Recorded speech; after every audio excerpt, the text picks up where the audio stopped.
What's up, boys? Thanks for tuning back into the channel. I do say boys because my statistics are gender specific. So what's up, boys? Thanks for tuning back into the channel. If you are new, please hit the subscribe button, like button, all that good jazz. Helps with the algorithm. If you're returning, I got a special place in my heart for you. But today we're hitting legs about, I have a countdown going, a month and 10 days out right now, which is about like 5 weeks and like 3 days. Feel like shit, but what else is new? We're in here to try to kill it as much as we can. Just like always, take you guys through the motions, drop some tips. I'm not gonna be an asshole and not tell you guys what I'm doing for how many reps, how many sets, and all that shit. Energy feels good. Right now, it is 8 in the morning, so I'll probably change in like 30 minutes, but hanging in there. All we had was a banana so far, some pre, code Chancho. Jay will pop up the newest pre that just dropped. Listen, I mentioned it last video, but this pre is bad, bro. Like, it's got a lot of fucking caffeine and energy. I took some the next day after we recorded. I was shaking, bro. So just a heads up, don't try to be a tough guy. I'm really a caffeine connoisseur, if you will, and this shit had me fucked up. So keep that in mind. Maybe half scoop it, 3/4 scoop it, but yeah, some good shit. Again, Jay will pop it up on the screen for you guys which one to get. I think I got the white cherry. It's pretty good. I believe the other option is grapefruit, but the new Super Savage, I think it's 4P or whatever. Really, really, really good. But anyways, let's get back into it. Let's get into it and have a good fucking leg workout.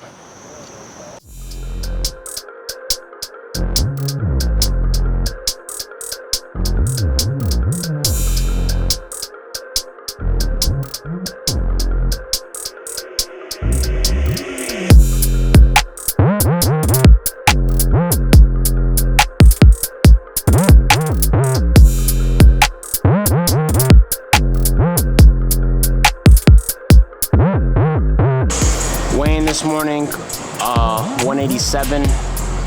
So I've been at that weight for about like 3 days now, hanging in strong. I think goal stage projection weight is still about 180. Holding on mass in my legs and stuff, which is really good for the classic look. Everything else is, you know, pretty much staying there, fast coming off little by little. When you get to a certain point of dropping weight, it goes down very minimally unless you do like cutting out all sodium, for example, which is essentially just water weight. It's not really any fat loss, but yeah, that's where I'm at. No diet change. I saw my coach on Friday. He was happy with how I looked, so carbs, fats, proteins, all that's still the same. But I will update you guys when that does change, let you know what's going on. Yeah, man, we just cruising right now, you know, taking it day by day. Nothing new.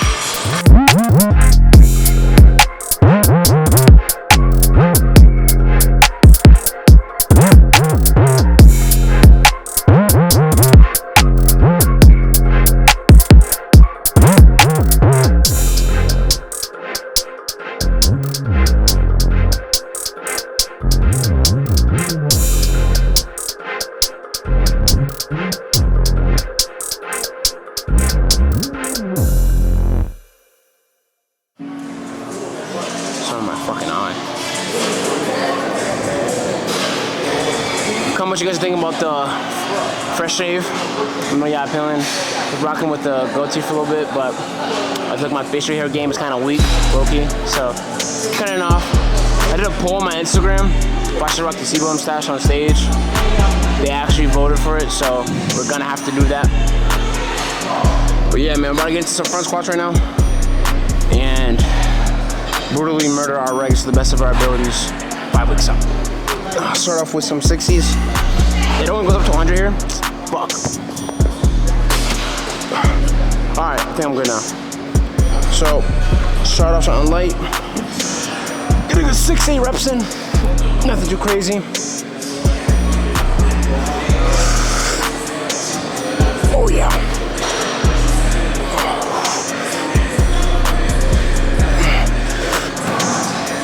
Oh yeah. That feels good.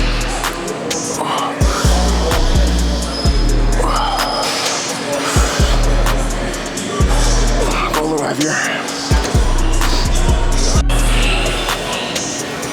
You already know you gotta have that bang around before you hit a heavy set.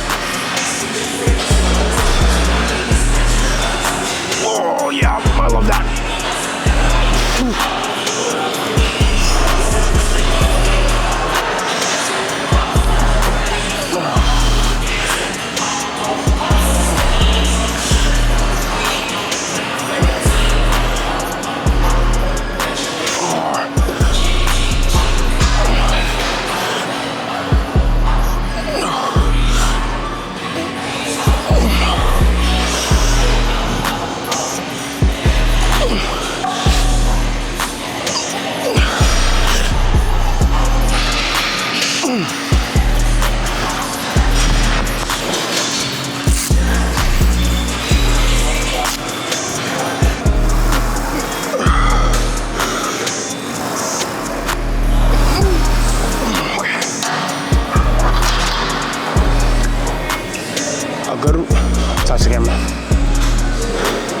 A good rule of thumb, I hear a lot of people question where this should be as far as back and foot placement, especially on a Smith machine.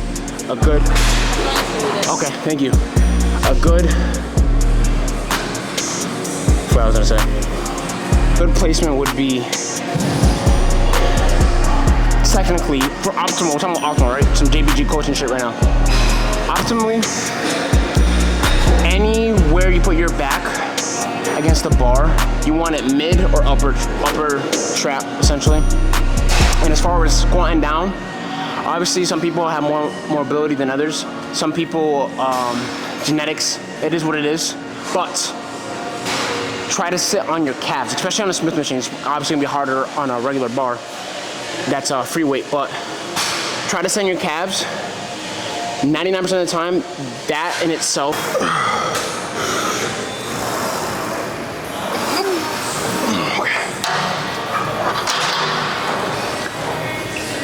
A good rule of thumb, I hear a lot of people question where this should be as far as back and foot placement, especially on a Smith machine. Okay, thank you. What I was gonna say. Oh yeah, a lot of people ask what's a good placement for back and feet distance, especially on a Smith machine. Good rule of thumb is have the bar about mid upper back. I think is the safest. A lot of people will like low bar squat, especially if you don't know how to do it right. I've seen people, even powerlifters that are trained professionals, snap their fucking wrists. Don't recommend it. I think I like to keep between mid and high bar. Just naturally I feel more comfortable there. Secondly, just try, don't overthink it, just try to be able to sit on your calves at the end of the motion, at the bottom of the motion.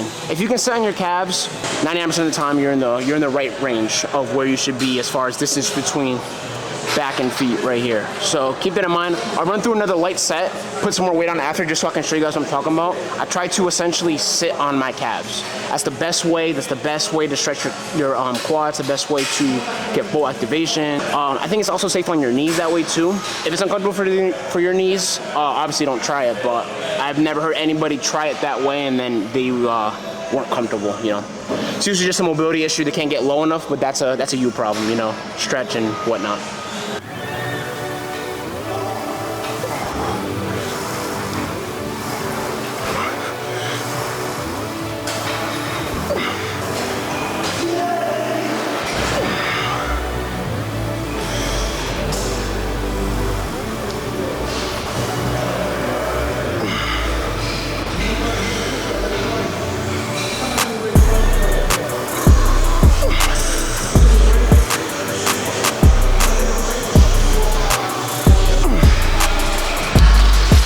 I'm about to hit some abs, show you guys what I'm looking like 5.5 weeks out. I just don't have anywhere I can really do it right now, so I'm just waiting. I like to do, me personally, I like to do hanging leg raises. I think that's what it's called? Probably. Just because you get the more core activation. I've lost 40 pounds, I'm able to hold myself up a lot longer. And I just feel like you get your biggest bang for your buck, kind of like a squat or a deadlift or I guess benching too is another optimal. Oh, it's called a compound lift.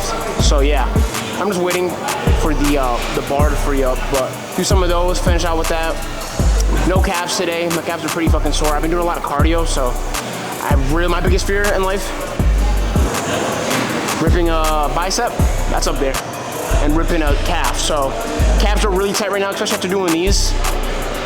So we're gonna skip those, which is fine. Again, I'm 5 weeks out. There's not much you can do, especially being natural. So it is what it is. I'll just take one day off on that. I'm gonna just go rob the fucking bar.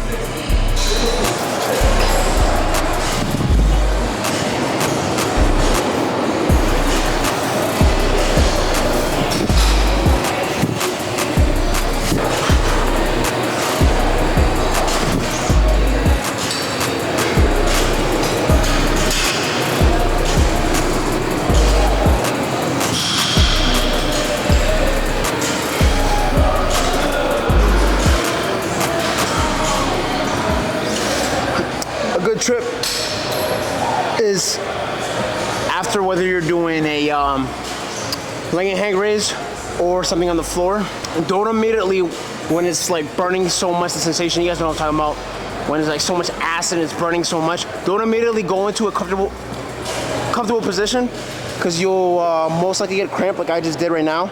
But two, find a, oh my god, it's bad, it's bad. The reason you don't want to go into a comfortable position right away is, one, you can cramp up like I just did, but two, you have so much tension in your core right now, just let it burn out for a little bit. Give it like 5 seconds, just let it burn out, let it burn out. It just does something, man, I promise you. It just better core activation. Don't immediately fall into it and immediately give up when it burns. Fight through as long as you can. Get into a midway comfortable position where you can breathe better now and you can compose yourself. So I'm obviously very dehydrated because I just got a gnarly Charlie horse and like mid ab. Another thing too, whether it's hanging or whether it's on the ground, I always exhale at the top of my movement. So when I'm hanging, when my knees are up, I'm exhaling and then I'm breathing on my way back down. When I'm down here, when I'm up, I personally, you can do whatever you want. I have 2, 4, 6. I have a 6-pack, I don't have a 4-pack. And I only say that because some people just don't have enough genetic dysplasia and muscle insertions, where sometimes I've seen it on some other really popular influencers. They just can't get a 6-pack and they're really lean as fuck. I have a 6-pack, so because of that, I like to put my fingers right below my first rack of abs, right here at the top, the upper abs. And this just helps me get that muscle to mind connection a little bit better. I'm able to brace and extend. Try it out. If you have too much fat there and you can't really feel your abs, pretend you can feel them. And then eventually, you know, keep following what I'm saying and you'll get there.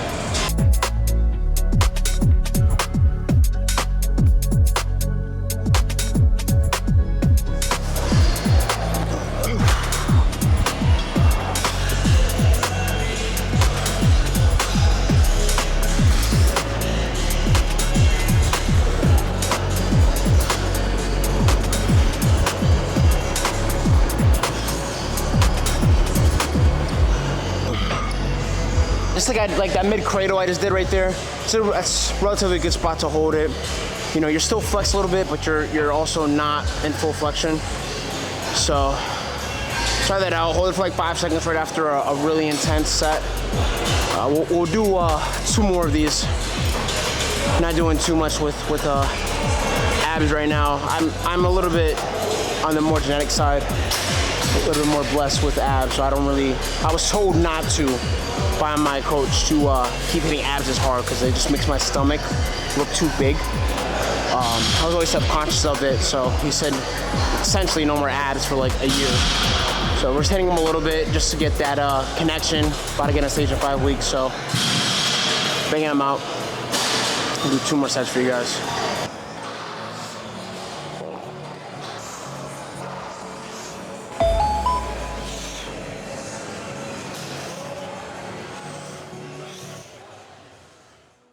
All right, guys, that concludes today's leg workout. As you can tell, pretty intense.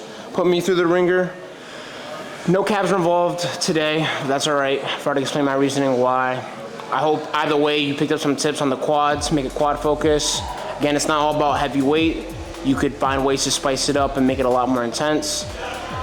Uploading every Thursday and Sundays consistently at that.